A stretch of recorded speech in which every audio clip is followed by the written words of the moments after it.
Kompas Update dipersembahkan oleh Fitbar. Selamat malam dan menyaksikan Kompas Update pukul 20 waktu Indonesia bagian Barat bersama saya Harjuno Pramudito. Mantan pejabat pelabuhan ditangkap polisi karena diduga menyelewengkan pajak. Dugaan korupsi di Papua Barat ini diperkirakan merugikan negara hingga 50 miliar rupiah. Petugas gabungan dari Kepolisian Polda Papua Barat dan Kepolisian Resor Jakarta Pusat menangkap Tafif Onesias Manovi di sebuah hotel di Jalan Gunung Sahari, Sawah Besar, Jakarta Pusat. Tersangka yang tiba di Bandar Udara Rendani Selasa siang langsung digiring menuju Mapolda Papua Barat untuk menjalani pemeriksaan lanjutan. Tafif Onesias Manovi diduga terlibat dalam kasus biaya jasa pelabuhan tanker gas alam cair di terminal khusus BP Tangguh pada tahun 2011-2014. Tafif diduga tidak menyetorkan biaya sebesar 50 miliar rupiah ke kas negara. Ini informasi dari DPRD DKI Jakarta. Setelah sibuk dengan wacana hak angket, anggota Dewan Jakarta akhirnya bisa merampungkan satu peraturan daerah. Raperda yang disetujui dalam rapat paripurna hari ini adalah raperda tentang pelestarian kebudayaan Betawi. Padahal anggota Dewan yang telah dilantik sejak 25 Agustus tahun lalu harus merampungkan 17 raperda pada tahun ini. Selama 1 tahun memiliki anggota Dewan, DKI Jakarta baru memiliki satu raperda, yakni tentang pertanggungjawaban APBD 2014. Demikian Kompas Update pukul 20, nantikan informasi terbaru lainnya 1 jam mendatang. Saya Harjuno Pramudito, terima kasih, sampai jumpa.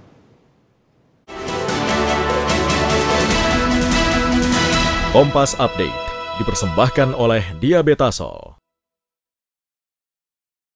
Fitbar, bawa kemanapun untuk cemilan harianmu. Ingat, mulai umur 20-an, tubuh sudah beda, lebih mudah gemuk. Fitbar hanya 90 kalori, kaya serat dan bernutrisi. Ganti cemilanmu dengan Fitbar.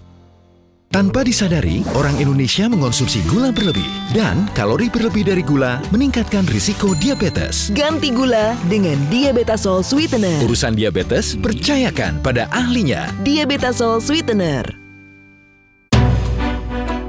Selamat pagi, selamat datang di Rumah Baru Sapa Indonesia. Siap-siaplah informasi yang kami hadirkan ini supaya dapat melengkapi Anda. Pilihan yang membuat Anda memulai hari dengan lebih bersemangat. Individu di pemain-pemain bagus. Berita positif Indonesia, Panji Aziz berhasil menjadi salah satu delegasi Indonesia dalam World Youth Summit 2015. Inilah sajian menu pagi kami dalam Sapa Indonesia Pagi. Setiap hari pukul 7, live di Kompas TV. Jangan terus tindas rakyat yang membisu. CS File, setiap Rabu pukul 22.30 di Kompas TV. Pasangan calon wali kota dan juga wakil sedang wali bersiap kota untuk pilkada serentak.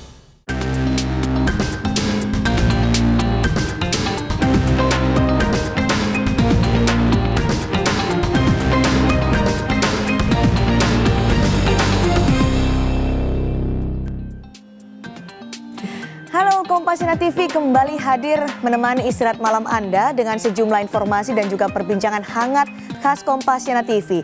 Di antaranya adalah soal perkembangan terkini jatuhnya pesawat Trigana Air yang jatuh pada hari Minggu kemarin. Kami juga akan menghadirkan perbincangan mengenai vonis bebas dari Pengadilan Tinggi Jakarta terkait kasus dugaan pelecehan seksual di Jakarta Intercultural School. Bersama saya Siti Sistiarani, saya akan mengajak Anda untuk melihat apa informasi utama dari laman kompas.com yang telah kami siapkan. Sejauh ini saudara masih terkait kasus atau juga peristiwa jatuhnya pesawat Trigana Air di Papua. Jenazah sudah 45 yang ditemukan dari 54 korban pesawat Trigana Air yang hilang kontak dalam penerbangannya dari Jayapura menuju ke Oksibil pada hari Minggu 16 Agustus 2015. Tim dari Disaster Victim Identification atau DVI Polri juga telah mengumpulkan data antemortem 45 penumpang Trigana Air dari keluarga korban. Data antemortem yang dimaksud adalah sidik jari, rekam gigi, foto ketika korban tersenyum, tanda khusus pada tubuh dan juga informasi lainnya soal baju atau aksesori yang dikenakan oleh korban saat masuk ke dalam pesawat atau saat mereka berada dalam pesawat. Hingga saat ini data antemortem belum bisa digunakan karena tim Polri masih belum menerima jenazah. Proses pencarian atau evakuasi jenazah dari penumpang pesawat Trigana Air dan ini dilakukan oleh tim SAR gabungan yang ternyata menunda evakuasi di tengah hutan di distrik Okbape, Papua hingga besok. Rencananya proses evakuasi akan dilakukan melalui udara. Ada dua cara evakuasi jenazah korban Trigana Air melalui udara yang telah disiapkan oleh tim SAR gabungan. Yang pertama adalah dengan membuat helipad di sekitar lokasi jatuhnya pesawat Trigana Air yang berada di tengah hutan belantara. Dan kemudian cara yang kedua adalah jenazah akan diangkat dengan menggunakan jaring. Karena itu saat ini tim SAR gabungan tengah berupaya untuk membuat helipad dan juga menyiapkan helikopter Mi-17 milik Angkatan Darat dan juga helikopter jenis Bell milik Freeport yang akan digunakan untuk membantu proses evakuasi ini. Tapi jika cuaca masih tidak memungkinkan, maka evakuasi terhadap 54 jenazah korban pesawat Trigana Air akan dilakukan melalui jalur darat. Itu adalah persiapan yang dilakukan oleh tim SAR gabungan. Dan tim SAR gabungan juga mengklaim telah menemukan kotak hitam serta jenazah korban pesawat Trigana Air yang jatuh di Kabupaten Pegunungan Bintang, Papua. Namun tim gabungan belum bisa mengevakuasi semua jenazah serta kotak hitam karena cuaca yang tidak memungkinkan. Evakuasi jenazah para korban diantaranya dilakukan oleh 11 anggota rider dari Kodam 17 Cendrawasih dan tim akan menggunakan jalur udara dengan helikopter milik TNI untuk mengevakuasi korban. Tapi karena cuaca yang tidak mendukung, maka evakuasi dari jalur udara dibatalkan dan akan dilakukan pada esok hari. Hari ini, waktu saya bicara ini, black box pesawat sudah ditemukan. Ya, sehingga tugas pokok para rescuer yang ada di sana itu tuntas dalam arti sasaran bahwa korban kita evakuasi, kita cari dan kita evakuasi totalnya sudah 54 ya. Dan hari ini saudara, Presiden Joko Widodo memastikan tidak ada penumpang yang selamat dalam kecelakaan Trigana Air yang jatuh di Papua. Presiden pun berharap ke-54 jenazah bisa dibawa secepatnya. Tadi dapat berita 54 korban sudah ditemukan semuanya oleh tim evakuasi. Ini baru diproses untuk dibawa ke bawah. Sudah semuanya. Laporan langsung dari Iya, baru.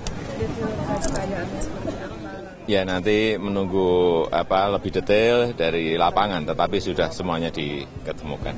Perkiraan berapa lama untuk dievakuasi, Pak? Kita harapkan ini hari ini bisa dibawa ke bawah.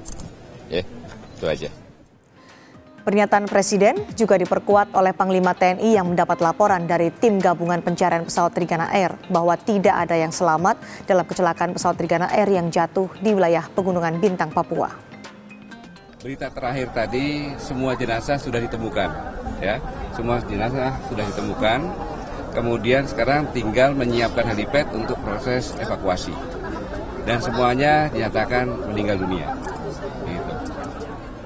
Bagaimana perkembangan terkini terkait pencarian yang dilakukan oleh tim SAR gabungan kepada 54 korban pesawat Trigana Air di Papua? Kita akan bergabung bersama Firza Raditami. Firza, adakah jumlah jenazah yang sudah perkembangan terkini sudah bisa ditemukan oleh tim SAR gabungan?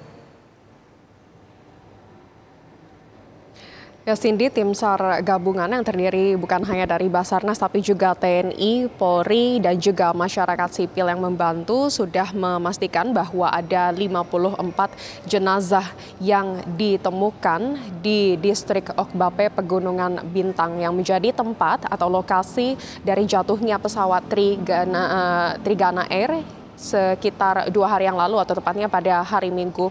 Dan 54 jenazah ini tidak dalam kondisi yang utuh, melainkan ada beberapa bagian dari tubuh yang terpotong-potong begitu. Dan selain itu juga kotak hitam di pesawat Trigana Air juga sudah ditemukan, lokasinya sudah ada di luar dari pesawat, ditemukan di sekitar dari serpihan pesawat Trigana Air.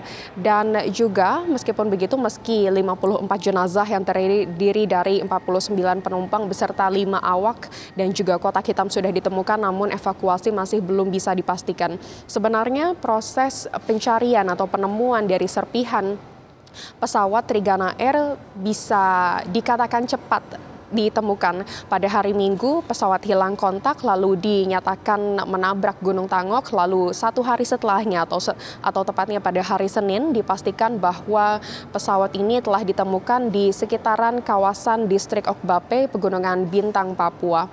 Namun evakuasi masih belum bisa dilakukan, bahkan hingga ke hari ketiga proses pencarian ini masih belum bisa dibawa jenazah dan juga kotak hitamnya. Mengapa? Karena terkendala masalah cuaca yang tidak menentu. Selain itu juga kontur atau lokasi tebing yang cukup curam atau susah dijangkau. Selain itu juga hingga saat ini pihak dari tim gabungan atau tepatnya yang berada di darat sedang melakukan pembuatan dari helipad. Helipad ini nanti akan digunakan atau dioperasikan untuk semakin membantu proses evakuasi yang rencananya akan dilakukan esok hari, karena mengingat hari ini proses evakuasi sudah ditunda atau ditutup sekitar jam 5 sore waktu Indonesia bagian timur karena cuaca yang tidak memadai atau cuaca yang tidak bersahabat.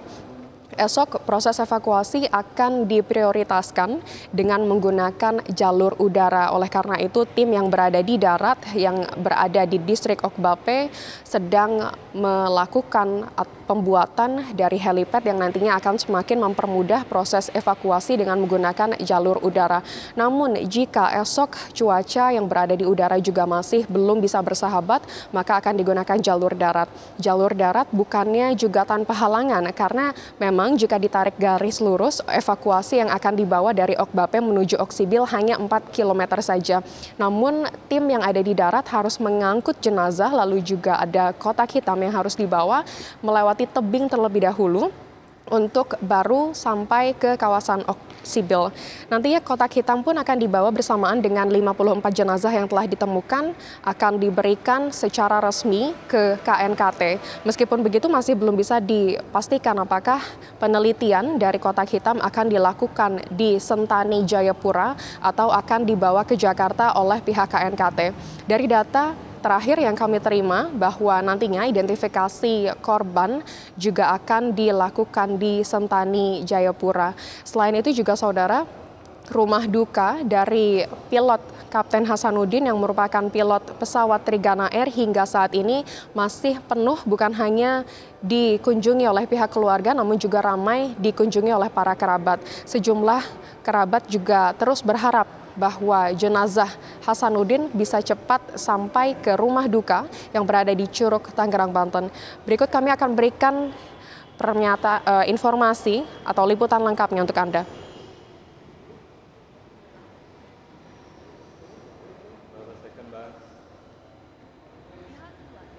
Masih menunggu kepastian informasi tentang perkembangan jatuhnya pesawat berpenumpang 54 orang tersebut. Keluarga berharap jenazah sang kapten dapat segera dibawa pulang ke rumah duka untuk dimakamkan. Sebelumnya, pesawat Trigana Air hilang kontak di Pegunungan Bintang, Papua pada Minggu siang. Saat ini Basarnas telah berhasil menemukan korban dan akan segera mengevakuasi korban menggunakan helikopter milik PT Freeport.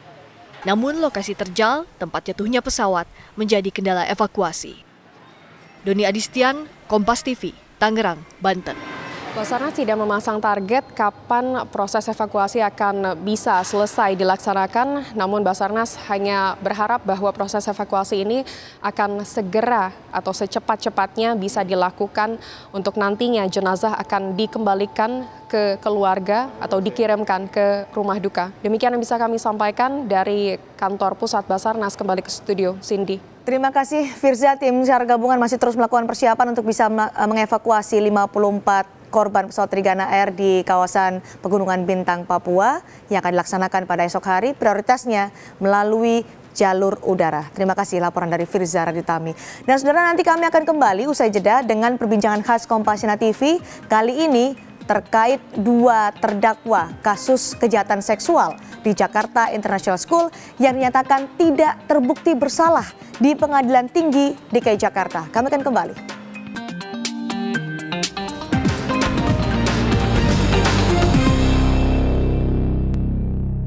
Pasangan calon wali kota dan juga wakil sedang wali kota bersiap untuk pilkada serentak.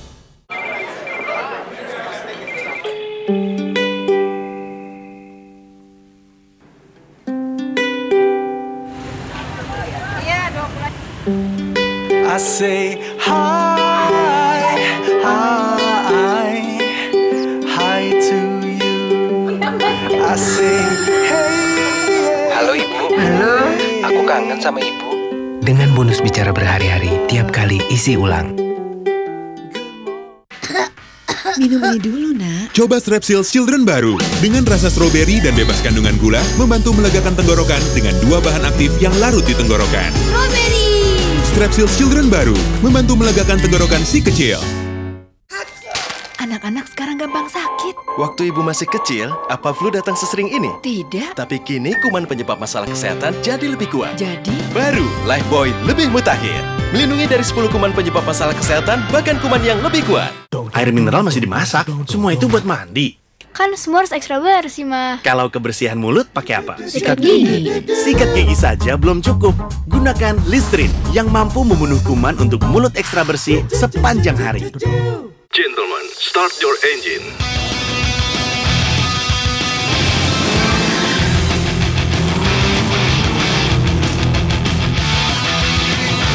Suzuki Indonesia Challenge Satria Cup, register now. Gentlemen, start your engine.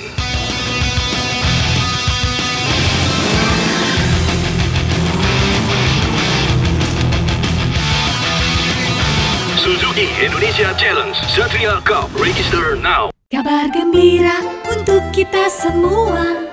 Kulit manggis kini ada ekstraknya. Mastin hadir dan rawat tubuh kita. Jadikan hari ini hari Mastin. Tampil bersinar membuatku bahagia. Badan sehat, rahasia Mastin Herbal. Rahasia alam dari Indonesia. Penuh pesona, pesona Mastin. Mastin, good. Aku tahu kamu liatin apa. Pasti kamu lagi komedian. Aku pakai Clean and Clear Daily Pore Cleanser and I love it. Dia tuh bisa ngilangin minyak di muka yang nggak banget. Habis itu baru dia perhatian orang jadi ke aku lagi.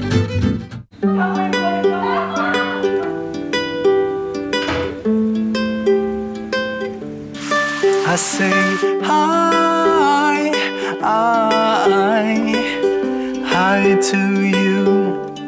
I say hey, good morning love. Halo. Maafin aku ya. Dengan bonus bicara berhari-hari tiap kali isi ulang. Mas, duku atas mana ya? Percayakan Milanta untuk redakan sakit mah. Dari perih dan mual di perut hingga rasa tidak nyaman di kerongkongan dan mulut secara lengkap. Milanta, lengkap redakan mah dengan cepat. Anda harus selangkah lebih maju untuk melindungi anak dari kuman. Beralihlah ke Detol. Tingkat perlindungan terdepan yang membunuh 100 kuman penyebab penyakit. Kini Anda yakin. Detol, 100% yakin. Kita mulai Kompas Pagi, seri Koanggara. Saya Nitya Anissa, inilah informasi pertama dalam Kompas Pagi. Kembali menemani waktu jelang makan siang Anda. Langsung saja kita buka Kompas yang selengkapnya hari ini. Simak laporan lengkapnya di Kompas Petang bersama saya Aiman Wicaksono. Saya Liviana Cerlisa. Selama 1 jam ke depan, saya Friska Clarissa. Kita mulai Kompas Malam. Kompas Pagi, Kompas Siang, Kompas Petang, dan Kompas Malam di Kompas TV.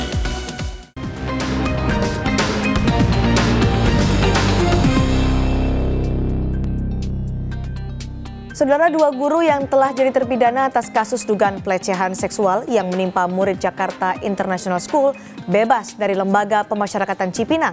Melalui banding ke Pengadilan Tinggi Jakarta, keduanya dinyatakan tidak terbukti bersalah.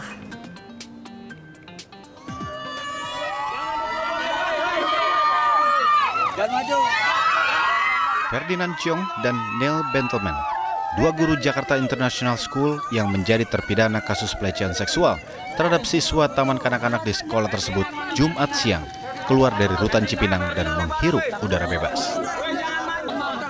Keduanya disambut riang para orang tua siswa dan staf dari JIS, termasuk keluarga Ferdinand dan Neil, Siska Chiong, dan Tracy. Ferdinand dan Neil tak henti-hentinya mengucap syukur atas pembebasan ini. Saya bersyukur pada Tuhan karena kebenaran masih ada di Indonesia. Semoga hal seperti ini tidak pernah terjadi lagi. Tolong kalian media bantu bela terus orang yang tidak bersalah. Over the last 13 months, we're happy that the Indonesian legal system has proved its worth and made the right decision to set us free. I want to say thank you to all our supporters. Thank you to Hotman for all his hard work, Patrick for all his hard work, and everybody else. Thank you for all believing in us. We're happy that today the truth has finally come out. Ferdinand dan Nel dinyatakan bebas setelah Pengadilan Tinggi Jakarta mengabulkan banding keduanya dan mengeluarkan putusan bahwa 2 guru JIS itu tidak bersalah. Kuasa hukum Ferdinand dan Nel, Hotman Paris Hutapea, dengan gamblang menyebut kasus pelecehan seksual yang dituduhkan pada kliennya syarat rekayasa. Saya akan tunjukkan kalian tanda tangan dari Ibu Dewi, ibu pelapor. Ya. Di dalam BAP di awal-awal waktu cleaning service, dia mengatakan, anaknya mengatakan Alex, saya tidak pernah disodomi siapapun. Itu, ibunya tanda tangan. Oke, bahkan ada berita acara dia disumpah juga bahwa memang anaknya tidak pernah disodomi. Nih, ya, ini berita acara penyumpahan. Satu keluarga disumpah mengaku tidak pernah disodomi. Ini tanda tangan ibu pelapor. Tapi setelah 125 juta dolar mulai dikumandangkan oleh ibu yang pertama, dan menurut saksi fakta, katanya atas saran dari pengacara OC Kaligis, ya, kantor pengacara OC Kaligis menyarankan agar buat aja laporan polisi yang kedua, agar bisa mendukung laporan polisi yang pertama. Itulah awal rekayasa ini semuanya. Dengan putusan bebas ini, putusan pengadilan negeri dinyatakan gugur dan keduanya dibebaskan dari semua tuntutan serta pemulihan nama baik. Pihak kuasa hukum Ferdinand dan Nel berencana menuntut balik pelapor, pihak dokter yang melakukan rekayasa visum, dan 3 orang lainnya yang diduga mengatur rekayasa dalam berita acara perkara dan penyumpahan. Sebelumnya pada April lalu, Ferdinand Cheong dan Nel Bentelman divonis bersalah dengan hukuman 10 tahun penjara oleh Pengadilan Negeri Jakarta Selatan karena terbukti secara sah dan meyakinkan melakukan pelecehan seksual terhadap sejumlah siswa di Jakarta International School. Tim Liputan Kompas TV. Perjalanan kasus dugaan kejahatan seksual terhadap siswa Jakarta International School berbalik 180 derajat di tingkat banding. Pengadilan Tinggi DKI Jakarta menyatakan 2 guru JIS tidak terbukti melakukan kejahatan seksual terhadap 2 muridnya. Padahal sebelumnya, Pengadilan Negeri Jakarta Selatan memvonis 2 guru JIS ini dengan hukuman 10 tahun penjara karena terbukti secara sah dan meyakinkan bersalah berdasarkan bukti-bukti yang ada. Kami akan membahas soal bagaimana bisa ada 2 putusan pengadilan yang kemudian menjadi pertimbangan dari Pengadilan Tinggi DKI Jakarta dan membebaskan 2 guru Jakarta International School bersama sejumlah tamu saya yang telah hadir di studio Kompas TV. Ada Pak Suparji Ahmad, pengamat hukum pidana, dan juga Muhammad Ihsan, Ketua Satgas Perlindungan Anak. Selamat malam. Pak Ihsan, selamat malam. Pak Suparji, terima kasih juga Mas Is. Terus hadir nih di Kompas TV. Saya senang nemenin kamu. Wah, saya juga senang nemenin Om Sis. Om Sis, kalau kita lihat tadi kasusnya, 2 guru Jakarta National School yang sebelumnya sudah divonis nih 10 tahun penjara oleh Pengadilan Negeri Jakarta Selatan, bebas akhirnya oleh Pengadilan Tinggi DKI Jakarta. Gini, saya orang awam hukum ya. Oke. Pengadilan itu memutuskan 10 tahun luar biasa loh. Bukan main dan bukan main-main. Okay. Bukan main dan bukan main-main ya. Ya. Kemudian bisa mentah. Nah, secara yang tidak ngerti hukum, seharusnya mesti tanya sama yang ngerti hukum. Tapi ada pertanyaan dong dari Mas Is, awalnya ini kenapa bisa seperti ini? Iya, apa yang membuat sudah ada bukti. Nah, buktinya itu apa sih kok gampang sekali gugur? Sebelum dijelaskan Pak Suparji, saya ke Mas Ihsan. Anda sebagai orang yang mengawal kasus ini, melihat putusan pertanyaannya Mas Is itu menarik. Pengadilan Tinggi. Menarik. Bahwa yang 10 tahun dihukum di PN, kemudian bebas di PT.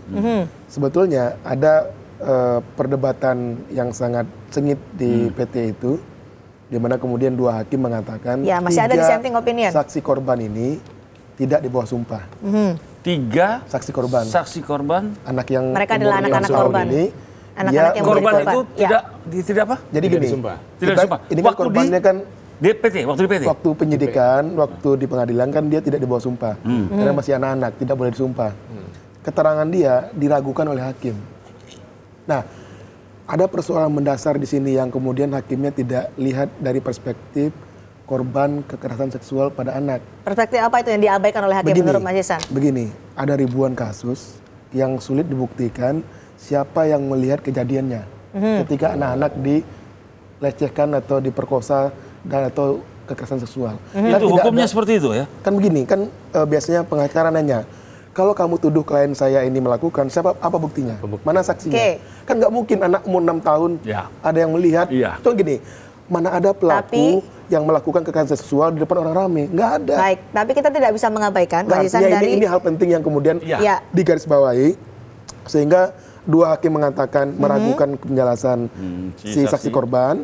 Satu hakim mengatakan bahwa proses ini sudah diperiksa oleh pengadilan negeri dan mereka dengan saksi ahli, dengan semua keterangan dan semua proses yang mereka dalami, mereka yakin bahwa ini terjadi dan mereka menghukum 10 tahun dari ancaman 15 tahun. Jadi ada dissenting opinion di sini. Ada dissenting opinion, 1 dari 3 hakim di Pengadilan Tinggi DKI Jakarta. Tapi Mas Ihsan, kita tidak bisa mengabaikan apa yang diputuskan di Pengadilan Singapura. Bahwa di situ dijelaskan atau putusannya tidak ada kekerasan seksual yang dialami oleh korban berdasarkan hasil visum. Mbak, kita Indonesia beda dengan Singapura. Indonesia itu pakai 2 pasal. Pasal 81 mengatakan orang yang berhubungan badan dengan anak. Artinya apakah anggota tubuhnya atau kemaluannya dimasukkan ke dalam kemaluan anak. Itu namanya pasal 81. Pasal 82 adalah pencabulan pada anak. Nah, pencabulan pada anak itu tidak mesti kemudian mensodomi atau memasukkan ke kemaluan segala macam. Ketika ada orang yang melakukan upaya-upaya pencabulan, perilaku-perilaku seksual pada anak, itu juga dianggap melanggar dan diancam 15 tahun. Artinya Anda melihat ini adalah upaya? Saya melihat gini, waktu berapa kali acara, saya tanya sama pengacaranya, apakah dalam tuntutan jaksa menyertakan pasal 82? Iya katanya. Artinya bahwa ada satu perilaku yang dibuktikan, yang kemudian melecehkan anak secara seksual. Nah, persoalannya yang dikeluarkan visum. Kalau pasal 82 itu nggak ada visumnya. Kenapa nggak ada visumnya? Itu tidak ada luka di situ. Baik, kita langsung ke Pak Suparji. Melihat dari putusan 2 pengadilan terkait tidak bisa diabaikan karena objeknya sama, subjeknya juga sama. Anda melihat apakah putusan pengadilan di Singapura akan banyak berpengaruh pada proses pengadilan di Indonesia sebenarnya? Ya, kita ini kan punya kedaulatan hukum sendiri. Kita tidak punya pengaruh dengan negara lain. Kalau kita mengaturannya menyatakan bahwa yang bersangkutan terbukti bersalah dan bukti kan tidak sekedar saksi korban, ada alat-alat bukti yang lain kan. Saya kira itu menjadi dasar keyakinan hakim untuk menyatakan bahwa yang bersangkutan layak dinyatakan bebas atau bersalah. Artinya dalam pengadilan tinggi atau putusan dari pengadilan tinggi DKI Jakarta diragukan? Saya melihat putusan itu sangat sensasional karena tidak sesuai dengan keadilan, kepastian, kebenaran, dan kemanfaatan. Jadi tidak benar lah pokoknya. Saya meragukan karena saya kira proses yang ada di Pengadilan Negeri Jakarta Selatan sudah melalui kejaksaan, sudah melalui kepolisian, itu saya kira sudah alat-alat bukti sudah tersistematis di situ. Kembali kita bicara masalah bukti, ada visum. Visumnya berbeda. Di Singapura menyatakan tidak ada kejahatan seksual di situ karena setelah dilakukan visum secara menyeluruh. Sedangkan di visum yang dibawa oleh keluarga korban, buktinya ada. Saya kira soal visum ya, itu mungkin salah satu alat bukti saja. Tetapi yang penting adalah hakim memiliki keyakinan bahwa ada korban anak yang dilecehkan. Bahwa ada anak di sekolah yang kemudian tidak secara senonoh dilakukan aktivitas-aktivitas yang saya kira itu bertentangan dengan hukum. Jadi menurut saya hakim harus menerapkan keadilan progresif, bagaimana keadilan yang seadil-adilnya buat masyarakat, buat anak didik, sehingga kemudian itu tidak terulang di masa yang akan datang. Jadi kalau hanya mendasarkan daripada visum saja, dan itu menjadikan dasar hakim untuk memutuskan secara sah dan meyakinkan, saya itu pantas untuk diragukan. Artinya pertimbangan hasil putusan dari pengadilan di Singapura tidak layak dijadikan pertimbangan? Tidak layak, karena kita punya kedaulatan hukum sendiri, bahwa kita tidak hanya berdasarkan pada keadilan formalitas gitu. Tidak layak atau tidak boleh sama sekali? Ya tidak boleh, karena tidak layak maka tidak boleh. Nggak boleh mengganggu, persoalannya layak nggak layak nggak boleh loh. Persoalannya yang diperiksa itu apa di sana? Jadi gini, ada kejadian di Indonesia. Kemudian ada barang bukti yang dibawa ke sana diperiksa. Barang bukti yang kemudian tidak ada relevansi dengan ini diperiksa di sana, ya pasti nggak terbukti dong. Barang bukti yang dibawa ke Singapura apa? Artinya visum, sama-sama visum. Visum yang dibuat di sini. Nggak yang diuji visum. Kan perbuatannya, contoh gini, pedofil. Yang dia terhibur dengan melihat anak-anak yang telanjang. Itu nggak ada bukti visum apapun. Nanti kita akan berdalam lagi soal visum, soal putusan dari Pengadilan Tinggi DKI Jakarta. Usai jeda, tetap bersama kami di Kompasiana TV.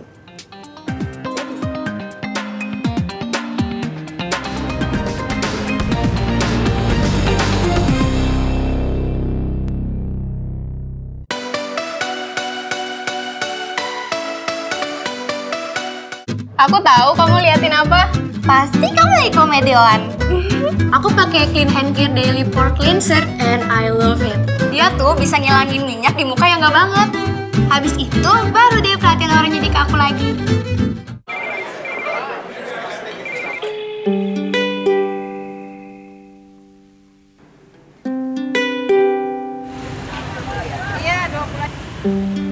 I say hi, hi to you. I say hey. Halo Ibu. Halo. Aku kangen sama Ibu. Dengan bonus bicara berhari-hari tiap kali isi ulang. Aku tahu kamu liatin apa. Pasti kamu lagi komedian. Aku pakai Clean and Clear Daily Pore Cleanser and I love it. Dia tuh bisa ngilangin minyak di muka yang nggak banget. Habis itu baru deh perhatian orang jadi ke aku lagi. Kuman penyebab penyakit bisa terdapat dalam bak mandi Anda. Desinfeksi dengan Dettol. Tingkat perlindungan terdepan yang membunuh 100 kuman penyebab penyakit. Jadi Anda yakin. Dettol 100% yakin, antiseptik nomor 1, rekomendasi para dokter. Gentlemen, start your engine.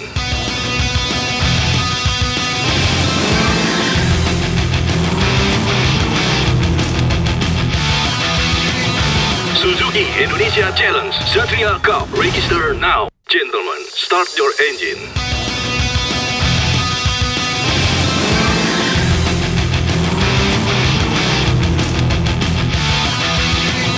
Suzuki Indonesia Challenge Satria Cup. Register now.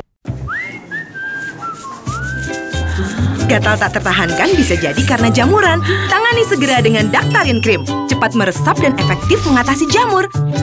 Stop jamur sebelum menjamur. Dah jamur.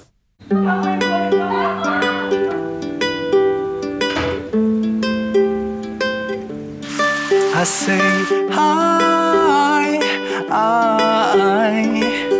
hi to you. I say hey, good morning love. Halo. Maafin aku ya. Dengan bonus bicara berhari-hari tiap kali isi ulang. Kulitku harus dilindungi dari gigitan nyamuk. Sovel Bengkoang baru. Sovel Bengkoang. Kuman penyebab penyakit bisa terdapat dalam bak mandi Anda. Desinfeksi dengan Dettol. Tingkat perlindungan terdepan yang membunuh 100 kuman penyebab penyakit. Jadi Anda yakin. Dettol 100% yakin, antiseptik nomor 1, rekomendasi para dokter. Mas, duku atas mana ya? Percayakan Milanta untuk redakan sakit mah dari perih dan mual di perut hingga rasa tidak nyaman di kerongkongan dan mulut secara lengkap. Milanta, lengkap redakan mah dengan cepat. Apapun aktivitasmu, rambut tetap fresh. Musing Refreshing Cool. Dengan Improve Complex CPTO, hilangkan ketombe 360 derajat di semua sisi. Get more than just fresh. Musing Refreshing Cool. Pasangan calon wali kota dan wakil wali kota. Pilkada serentak. 308 kabupaten kota melaksanakan pilkada serentak tanggal 9 Desember. Setiap momentum perubahannya dirangkum dalam berita-berita terupdate kami. Lokal maupun nasional. Tidak memihak, transparan, pilih, dan awasi. Saya kira itu yang bisa kami sampaikan. Terima kasih. Pasangan calon yang mendaftar. Pilkada 2015, Kompas TV.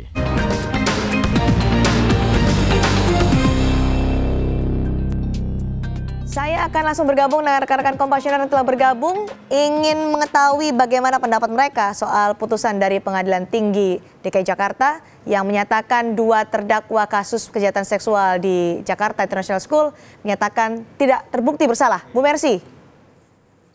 Ya, terima kasih. Hai Mas Ihsan, apa kabar? Baik, Mbak. Teman lama, oke. Secara naluri, saya sepakat ya dengan para narasumber bahwa sebagai ibu dan juga sebagai pemerhati pendidikan, kebetulan saya aktif di homeschooling, saya melihat ada kejanggalan ya. Karena kejanggalan apa itu Bu Mercy menurut pandangan Anda? Artinya gini, mana mungkin sih orang tua mengada-ngada gitu, dan ini kan bukan satu anak sebetulnya kan awalnya. Ada beberapa anak gitu, dan kemudian kasusnya bergulir menjadi yang saya baca terakhir itu adalah tentang uang gitu loh. Kok ada orang tua yang quote unquote membeberkan ke apa ya bilanglah aib anaknya hanya untuk dapat uang gitu, padahal notabene mereka adalah orang tua yang berkecukupan gitu. Bu Mercy, kalau kemudian yang diadu oleh tim kuasa hukum adalah soal visum yang berbeda, bahkan ini sudah merujuk ada dugaan rekayasa kasus kejahatan seksual ini. Pandangan Anda? Saya sepakat dengan Mas Ihsan tadi ya bahwa bagaimana mungkin anak kecil itu bisa menjelaskan secara detail, orang dewasa saja yang diperkosa, maaf ya, itu aja jarang bisa menjelaskan secara detail gitu.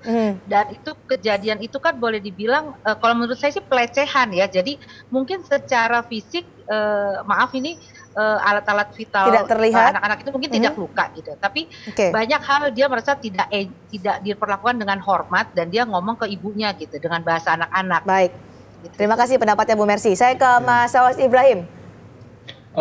Iya, yang ingin saya tanyakan tadi masalah keadilan progresif yang dikatakan oleh Mas Supardi ya tadi. Ya, ada Mas Supardi di sini. Ya, masalah keadilan progresif seperti apa sih yang sebenarnya harus dilakukan oleh pengadilan-pengadilan di Indonesia? Dan yang saya garis bawahi, kenapa tadi masalah hasil visum yang berbeda antara Singapura dan Indonesia, kenapa malah lebih condong kepada hasil visum yang ada di Singapura? Kan kita punya hukum sendiri di Indonesia, kalau menurut saya. Silakan jawab Mas Supardi. Ya, bahwa keadilan progresif itu bagaimana hakim mengambil sebuah keputusan adil menurut rasa keadilan masyarakat. Saya kira kalau kemudian mengambil sebuah keputusan yang jelas-jelas ada anak yang jadikan korban pelecehan, terus kemudian orang yang didakwa terus dibebaskan, itu kan bertentangan dengan rasa keadilan masyarakat. Jadi hakim perlu secara kritis, perlu secara objektif, apakah betul mengambil sebuah keputusan untuk membebaskan para terdakwa tersebut, di mana sudah ada proses yang panjang, yaitu melalui PN, kejaksaan, dan kepolisian. Jadi perlu ada kritikan terhadap putusan tersebut. Kita harus berani mempertanyakan apakah putusan itu betul-betul sesuai dengan rasa keadilan masyarakat. Terus kemudian yang kedua berkaitan dengan hasil visum yang berbeda antara yang ada Indonesia dan Singapura. Ya menurut saya ini kembali pada keyakinan hakim, kemerdekaan hakim, mana yang bisa dijadikan dasar untuk mengambil satu keputusan. Kemerdekaan hakim, artinya nggak merdeka Mas Is mungkin. Kalau melihat itu. Iya, saya mau tanya, kalau tidak boleh ada intervensi dari negara asing, kenapa tidak dilarang saja? Kenapa harus dibuat pertimbangan itu? Ya, sebetulnya memang hakim mau mengambil sebuah keputusan itu betul-betul merdeka, betul-betul independen, tidak boleh ada intervensi dari manapun, apalagi dari negara lain. Iya, kalau kedaulatan hukum kita gimana? Dihargai, dan itu didasarkan pada keyakinan hakim, berdasarkan alat-alat bukti yang dirangkai-rangkai sesuai kebenaran-kebenaran itu. Tapi kita lihat pertimbangan, mengapa majelis hakim di tingkat banding Pengadilan Tinggi DKI Jakarta mengambil keputusan bahwa 2 terdakwa ini tidak bersalah adalah majelis hakim menyatakan pertimbangan majelis hakim tingkat pertama yaitu di Pengadilan Negeri Jakarta Selatan tidak cermat, tidak matang dalam masalah pembuktian. Lagi-lagi pembuktian. Mas Ihsan. Jadi gini Mbak, saya sebentar, saya mau potong dulu. Saya potong. Iya. Anak kecil tidak diperkosa, cuma dilecehkan, membuktikannya gimana? Jadi gini, yang dibilang Bu Mercy tadi benar. Kita ratusan ribuan kasus yang kita kawal, anak yang korban kekerasan seksual, untuk ngajak mereka ke polisi itu susah sekali. Masalah aib keluarga, masalah kesiapan mental mereka, teror dari pelaku, ancaman pembunuhan segala macam. Sampai di polisi, itu belum selesai perjuangan mereka. Itu diperiksa, ditanya segala macam, itu korban lagi. Sampai di pengadilan, itu berat lagi. Jadi ketika hakim PT mengatakan tidak cermat, tidak matang dalam hal pembuktian. Saya katakan gini. Pernah ingat kita ketika pemilihan hakim agung di DPR, seorang hakim mengatakan bahwa korban dan pelaku sama-sama menikmati, masyarakat bangkit semua menuntut ke DPR, akhirnya gagal itu hakim menjadi hakim agung. Kenapa? Tidak punya perspektif korban. Tidak ada perspektif Pertanyaannya korban. Perspektif korban. Polisi, jaksa, hakim harus memahami kekerasan seksual pada anak terjadi di tempat di mana orang lain tidak tahu.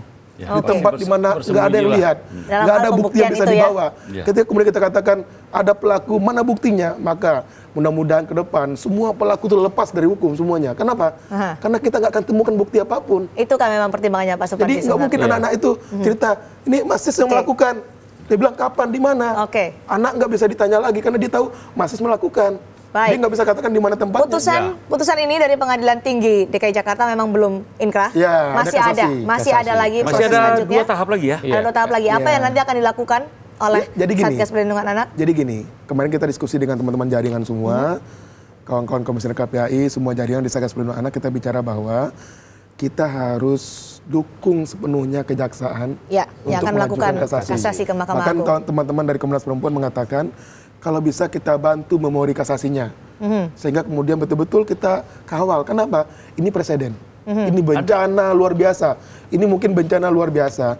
Ketika kemudian ini tidak diyakinkan bahwa ini kejadian akan berdampak kepada jutaan anak korban kekerasan seksual, kalau kita lepaskan, maka kemudian ke depan pelaku dimanapun di Indonesia akan melenggang mengatakan saya pernah dilakukan, saya akan atur semuanya dan saya tidak akan pernah kena apapun di Indonesia ini. Memang ada kemungkinan kejaksaan sangat kasasi? Sangat bisa. Kejati sudah akan mengajukan kasasi ke Mahkamah Agung.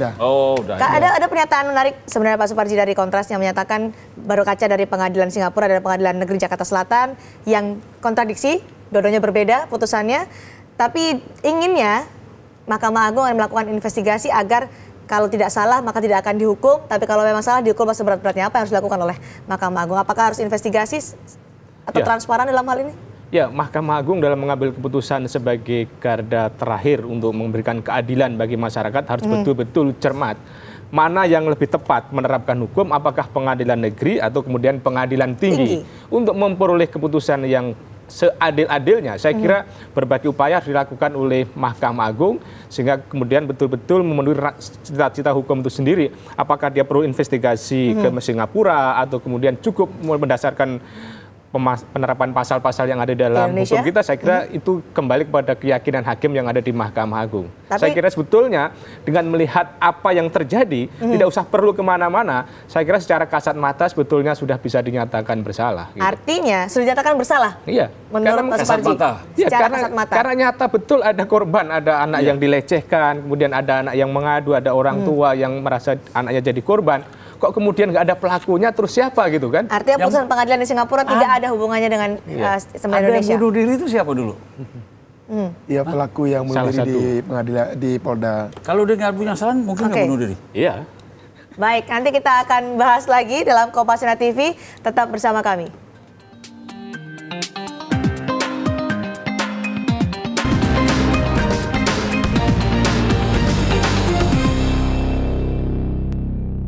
Pasangan calon wali kota dan juga wakil sedang wali bersiap kota untuk pilkada serentak.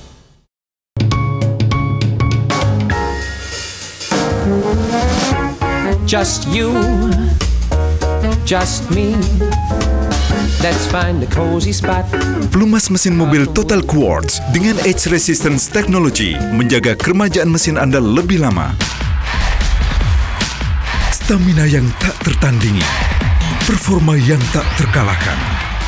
Total, sponsor utama kejuaraan besar Badminton World Federation.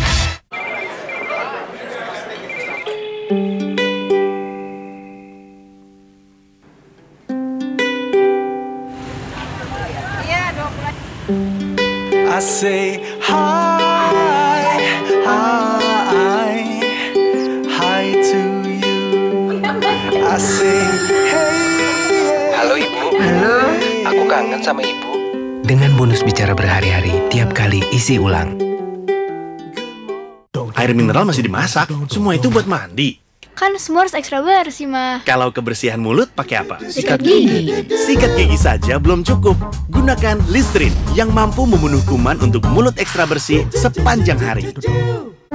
Mas, duku atas mana ya? Percayakan Milanta untuk redakan sakit mah dari perih dan mual di perut hingga rasa tidak nyaman di kerongkongan dan mulut secara lengkap. Milanta, lengkap redakan mah dengan cepat. Aku tahu kamu liatin apa. Pasti kamu lagi komedioan. Aku pakai Clean and Clear Daily Pore Cleanser and I love it. Dia tuh bisa ngilangin minyak di muka yang nggak banget. Habis itu baru deh perhatian orang jadi ke aku lagi.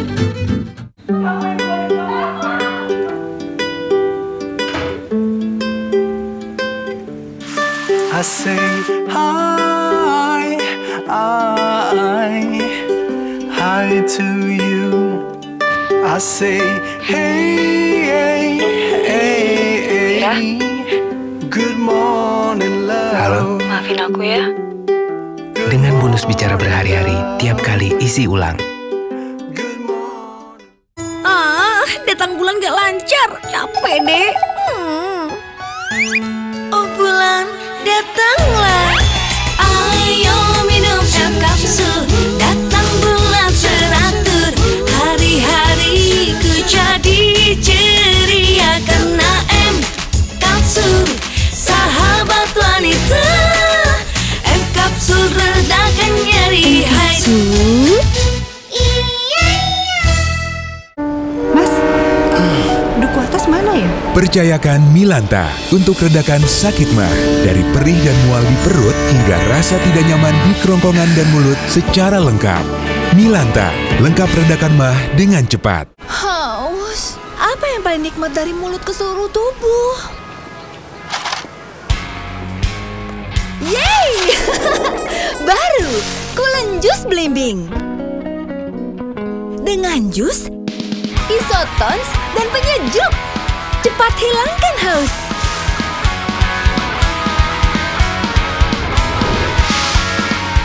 Rasa panas pun turun. Coolen, puaskan haus. Kita mulai Kompas Pagi, seri Koanggaran. Saya Nitya Anissa, inilah informasi pertama dalam Kompas Pagi. Kembali menemani waktu jelang makan siang Anda. Langsung saja kita buka Kompas Siang selengkapnya hari ini. Simak laporan lengkapnya di Kompas Petang bersama saya Aiman Wicaksono. Saya Liviana Cerlisa. Selama 1 jam ke depan, saya Priska Clarissa. Kita mulai Kompas Malam. Kompas Pagi, Kompas Siang, Kompas Petang, dan Kompas Malam di Kompas TV.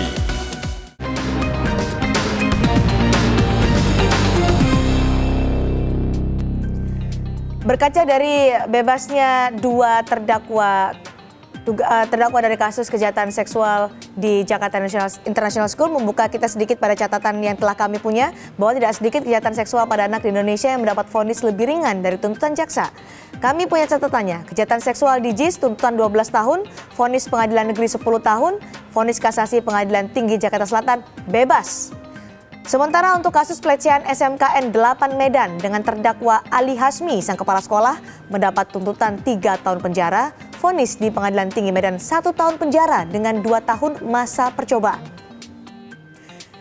Kasus sodomi 33 anak di Cianjur, ada tuntutan 15 tahun penjara, tapi vonis dari Pengadilan Negeri Cianjur menjatuhi 14 tahun penjara dengan denda 60 juta rupiah. Vonisnya lebih ringan dari tuntutan jaksa. Mas Ihsan, ini memang yang terjadi di Indonesia? Ya, jadi gini, ini sebetulnya perspektif hakim. Teman-teman mengatakan bahwa darurat kekerasan seksual pada anak. Baik, temuan Anda apakah hanya di hakim, hanya di tingkat hakim saja, atau mungkin di tingkat-tingkat sebelumnya ketika kasus ini diangkat ke pidana? Aturan hukumnya itu kan maksimal 15 tahun. Yang kita inginkan sebetulnya bagaimana memberikan efek jera pada masyarakat, bahwa kalau dia melakukan ini ancamannya bisa 15 tahun. Dalam proses kemudian hakim melihat bahwa ada pertimbangan-pertimbangan meringankan. Nah, kenapa kemudian ada pertimbangan meringankan? Berbagai hal seperti dia punya keluarga, punya anak, punya istri, kemudian diberi hukuman ringan. Tapi pertimbangan meringankan ini kemudian tidak memberi efek jerah pada pelaku dan masyarakat. Kenapa? Sudah jelas itu. Kata maksimal itu yang Kata maksimal yang menjadi celah. Harusnya minimal 10 tahun. Jadi orang nggak bisa main-main. Kalau maksimal kan berarti bisa 1 bulan kan? Betul. Diambil yang paling rendah dari maksimal. Sekarang itu. udah ada bahasanya. Dalam Undang-Undang 35 2014, revisi Undang 23 2002 tentang perlindungan anak mengatakan bahwa paling sedikit minimal 5 tahun, maksimal 15 tahun. Kalau dulu enggak. Dulu hanya maksimal saja. Jadi orang bisa setahun, bisa 6 bulan. Sekarang udah nggak bisa gitu. Itu yang pengadilan jadi tidak adil. Dengan ada pengadilan tidak adil, dengan adanya catatan-catatan ini dan juga temuan dari Satgas PA, Anda melihat di titik mana sih sebenarnya yang sangat berpengaruh pada hukuman yang diterima oleh terdakwa? Jadi gini, sebetulnya pintu pertamanya itu kepolisian. Kita harus mendorong kepolisian punya perspektif korban. Karena gini, ketika ada orang melapor, kalau kemudian pemeriksaannya tidak bisa membuktikan bahwa ada kejadian, itu seringkali ditolak. Baik. Nah, kunci awalnya kepolisian.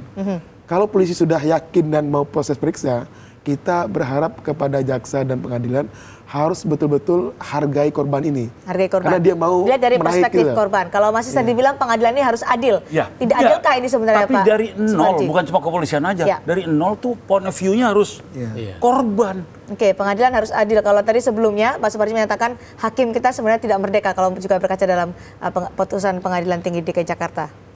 Kita ini bernegara, pengen sejahtera, pengen adil, dan kita punya alat negara. Alat negara antara lain polisi, jaksa, hakim. Kita berharap betul-betul dia mewujudkan tujuan kita bernegara itu, keadilan dan kesejahteraan itu. Oleh karena itu kalau kemudian mengambil sebuah keputusan, bertanyalah secara kritis apakah memang itu adil atau tidak. Memang kita harus akui bahwa secara fakta banyak keputusan-keputusan itu yang tidak sesuai dengan rasa keadilan masyarakat. Rasa keadilan masyarakat itu poinnya. Iya. Poin yang harus dipertimbangkan. Selalu memerangi ini kayak gimana selalu yang didengang-dengungkan di negeri ini tuh tegakkan supremasi hukum. Bukan supremasi keadilan. Hukum udah tegak, keadilannya masih loyo. Keadilan itu yang masih loyo. Benar Pak Suparji? Saya kira betul bahwa keadilan kita belum adil yang seadil-adilnya, masih adil subjektif dalam perspektif kepentingan-kepentingan tertentu. Maling ayam sama maling uang ratusan miliar hukumannya sama. Nggak adil itu. Jadi mestinya kan keadilan secara objektif, keadilan yang tidak hanya dimonopoli oleh kalangan tertentu yang punya duit, yang punya kekuasaan dan lain sebagainya. Tapi betul-betul keadilan ukuran masyarakat secara umum sehingga betul-betul ke depan itu memang kita bernegara ada untungnya gitu loh. Kalau di negara kita nggak ada kesejahteraan, nggak ada keadilan, kita akhirnya mencari keadilan sendiri-sendiri kan. Memerangi tadi yang vonisnya lebih ringan dari tuntutan jaksa, itu kan yang menjadi masyarakat juga gemes ya. Oh iya. Ini memerangi seperti apa? Apakah kita berhak untuk menuntut hakim? Tolonglah sesuai dengan keadilan masyarakat. Ya, kita, apa yang bisa kita lakukan? Misalnya kan kalau seleksi hakim agung itu kan melalui DPR dulu kan, tapi dan sekarang ini kan hakim khususnya bukan sebagai PNS lagi, sudah melalui menjadi pejabat negara. Ya kita berhak menuntut misalnya melalui komisi yudisial untuk melaporkan hakim-hakim yang tidak bermartabat, hakim-hakim yang tidak berintegritas, hakim-hakim yang tidak profesional. Saya kira Komisi Perlindungan Anak Indonesia perlu melaporkan komisi yudisial apa yang telah dilakukan oleh hakim pengadilan tinggi itu. Saya lebih senang kita ngomong sebetulnya apa sih yang menyebabkan banyak terjadi seperti ini, apalagi tidak terungkap. Misalnya pelaku apa tuh tadi?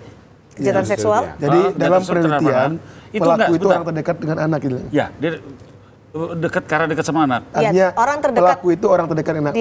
Biasanya mayoritas ya. Nah, saudara. Pengaruh itu karena perilakunya, karena tontonan yang dilihat, karena agamanya kurang, karena apa sih? Pernah ada nggak penelitian itu? Mas Ihsan. Jadi gini, sebetulnya seksual itu bisa dikategorikan sebagai edik, canduan. Nah, awalnya otak itu distimulan oleh pandangan.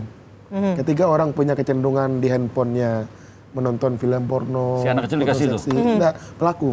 Pelakunya dulu. Pelaku. Nah, ketika dia suka menonton seperti itu, secara tanpa disadari sama kayak orang narkoba, kemudian dia menyasar ke anak-anak.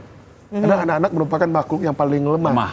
Nah, akhirnya pelaku yang ini, saya pernah kejadian di daerah Tangerang, sopir antar jemput siswa anak-anak TK. Artinya dia suka nonton film gitu, dan kemudian ini yang dikhawatirkan itu dia mengkonsumsi anak majikannya. Baik, itu ini yang menjadi pengawasan kita semua ya, masyarakat sebagai anggota dari masyarakat.